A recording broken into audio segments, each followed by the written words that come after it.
In this video, I'm going to show you how to convert email to PDF in Gmail using a simple Google Chrome extension called Save Emails to PDF. After you install it from the Google Chrome store, navigate back to your Gmail inbox and open the email that you want to save as a PDF. Then click the Save to PDF button here.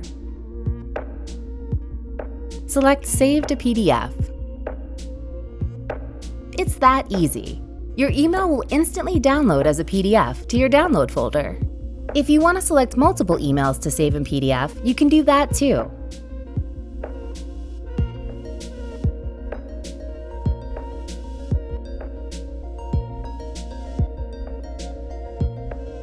Now a PDF of emails with this client can easily be sent to anyone for sharing purposes, or simply keep them for your own records.